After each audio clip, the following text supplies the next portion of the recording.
Hello everyone, Ben here at Labroca Sim Racing, and today we have 15 minutes of online racing in World Touring cars at Imola on RaceRoom for you. It's a really enjoyable race. We're in car 21, the Seat Cupra, with a big grid of cars. There's 29 of us that start the race, but what you'll have already noticed is I get off to a terrible start, and really the story of this race is going to be trying to claw back the spots that I'm losing right now on this opening lap, and that's really tricky because I'm just trying to kind of avoid compounding that first mistake at the moment, and you end up getting swamped by cars. So I'm just trying to find the inside line at the minute to stay safe and try and take advantage of anybody else who makes a mistake around me. So we're coming here into the left right, and you can see a car off to my left hand side there has done exactly that. But I'm coming under pressure from behind. There's a gaggle of cars up ahead who are fighting really hard at the minute. So there might be some opportunities here. And so much of doing well in online racing is about maintaining your composure and concentration. Of course, you've got to try and be quick, but it's so easy for a race to unravel if you push too hard or try to win it on the first lap. Having said that, I was hoping for a top 10 finish here, so I am trying to make some moves stick here, and I managed to get past the blue link car who ran wide there into the left-hander. And so we are, now a bit down the field. We've got our work cut out for us.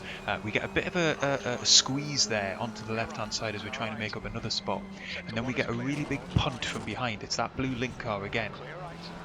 We managed to stay on track, but for some reason we get a slowdown penalty. So we've got to get off the gas.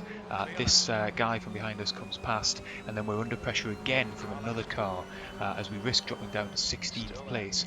He goes down our inside, but he overcooks it, gets his braking wrong, is into the gravel.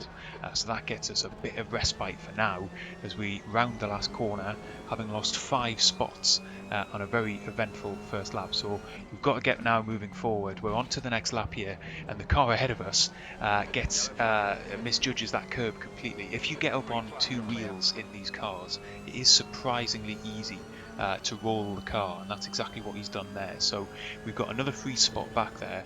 There were another couple of incidents on that lap, which mean we're now running in 12th place.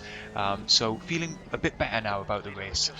Yeah, we didn't have the best first lap, but we've been able to make some of those places back quickly. And it really is now about trying to kind of reel in the cars in front as best we can, being clean, being consistent. I've got to say these cars are great fun to drive in RaceRoom. They're front wheel drive, the touring cars, so they take a little bit of getting used to if you're used to a rear wheel drive car. It's a different technique in terms of getting them slowed down, rotated, and then out of the corners. And I definitely wouldn't pretend to be an expert at that, but it's really enjoyable chucking them into corners. And the best thing is they encourage really close racing, where a bit of contact here and there doesn't have to be the end of the race. So we're just now trying to kind of close in on the car ahead as we sort of settle down into our race pace. We know we've got a couple of cars behind us as well, but if you look up ahead there in the track, there's a good 4 or 5 cars all within sight of us. So we know what we're aiming for. About a third of the race has passed so far, so we've got 10 minutes left to try and make some progress here. We cut forward another couple of minutes, and we have reeled the car ahead in, and we're looking to make a move. But this complex of corners here, the kind of 2 chicanes at Imola, are pretty difficult to make a move stick. So we're going to try and get into the slipstream here. We get a better exit, and so we can now, I think about making a move. We go down into the left-hand side. We think better of it. We don't want to cause an accident at this point, so we pull back a little bit. That's then put us under pressure from behind, and he makes a move against us into the hairpin. We've gone from attacking to defending. He's right alongside us now, coming into this next corner. He backs out, but he gets a better run through it than we do, crucially. So he's now got the momentum.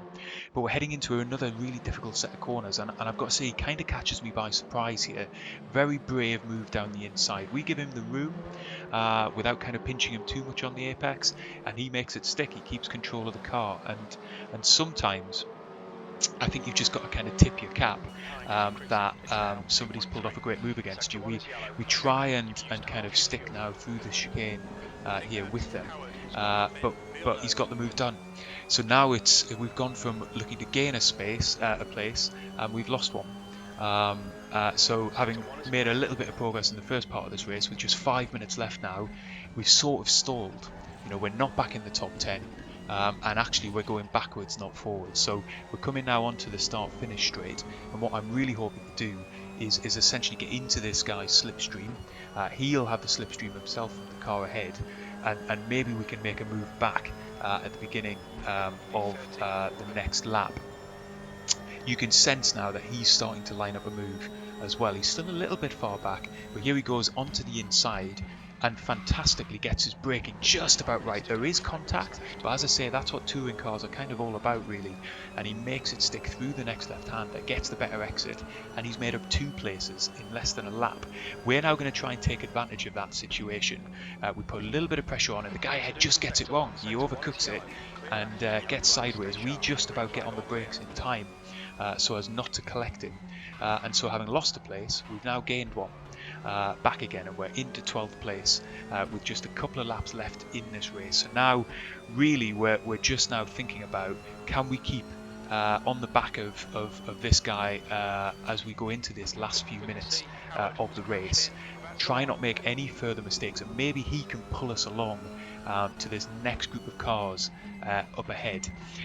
Unfortunately, this is the kind of next lap. We're not really closing in on the cars ahead. In fact, the gaps are pretty stable at this point, and so it looks like we're going to be relying on further mistakes from cars up ahead if we're going to make any further progress.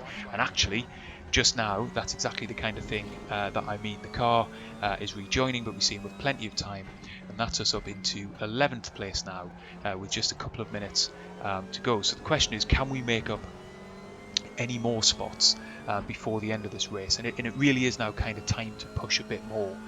We've got to be a bit careful. We're on cold tyres, as you can see in the bottom right hand corner of the screen, and we're starting to get a bit of wear on the front tyres as well. And so as we come downhill here, you'll notice as we go through this section of corners, we just carry a little bit too much speed. You see, I have to quickly save the car from potentially going around and ruining the entire race, and that allows the guy ahead to just pull away a little bit more. And so you can see there, I was pushing, but perhaps pushing just a little bit too hard. And we're through now onto the final lap of the race, and unfortunately we weren't able to close in any further. In fact, if anything, the gap got a little bit bigger.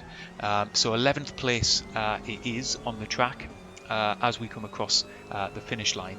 But the good news for us is that there were a couple of penalties dished out post-race, I think for the leading cars who perhaps didn't serve their slowdown penalties if they got them, which in the end promotes us up to 9th place, as you'll see from the classification at the end of the race. So I'll definitely take that, and overall it was just great fun. Really great racing on RaceRoom. It's a solid standard, good racing etiquette. So if you've enjoyed the video, do check out RaceRoom. I can well recommend it. Do like and subscribe to the channel, and join us again for more weekly RaceRoom ranked races.